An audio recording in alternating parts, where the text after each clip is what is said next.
सनातन संस्कृति में मृत्यु के बाद अग्निदाह संस्कार का है ना, अग्नि क्रिया करने का है।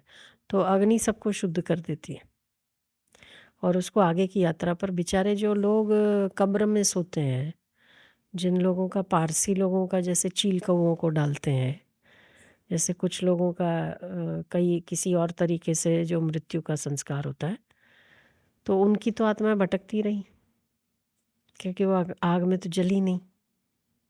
अपने तो आग में जलती है, फिर शुद्ध हो जाती है, और उसके बचे हुए 1 किलो 500 ग्राम फूल भी अपन प्रवान कर देते हैं। तो अपना कितना क्रियाकर्म भी कितना वैदिक है ना, सनातनी है ना, सनातन धर्म का है, तो पावरफुल है।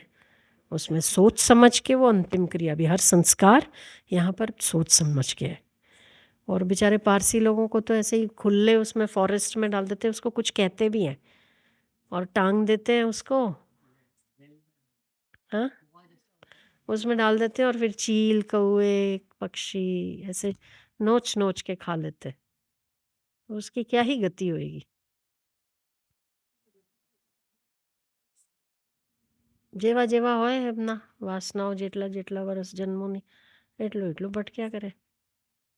वो आपको हनुमान प्रसाद पोद्दार का भी वो पता होगा ना, एक समुद्र के किनारे पे बैठे थे, तो एक आकृति दिखाई दी, तो उन्होंने पूछा क्या है, तो फिर बोले कि मैं पारसी हूँ जन्म जात से, पर मेरी मुक्ति नहीं हुई है। तो उसने बोला फिर मैं क्या करूँ तेरे लिए, तो बोले मेरा बेटा, मेरे पैसे पड़े तकिए का जो गद्दा है जहाँ पर मैं सोता था, उसके नीचे एक छोटी सी पोटली रखी हुई जिसमें मैंने पैसे जमा करके रखे हैं, वो पैसे उससे लो। उस समय के वो 200 रुपये थे, तो 200 रुपये मैंने जमा करके रखे हैं, तो उससे आप लकड़ी खरीदवाओ, मेरे बेटे से कहो, सब मेरी पूरे हिंदू विधि विधान से मेरा अंतिम संस्कार होना चाहिए।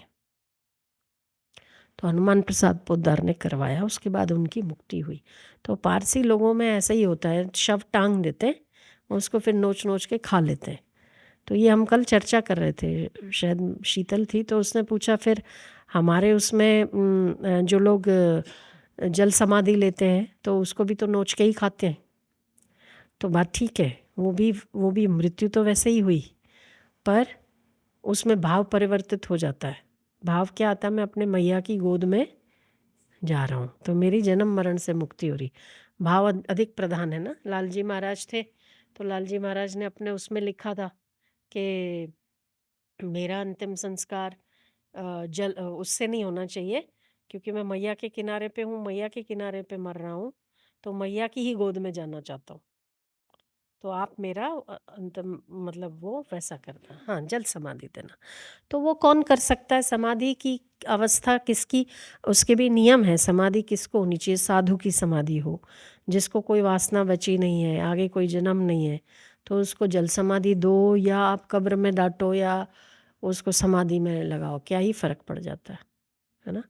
पर जो 5 भूतों के शरीर में जी रहा है, उसको 5 भूतों को सौंपना चाहिए, वो विधि है।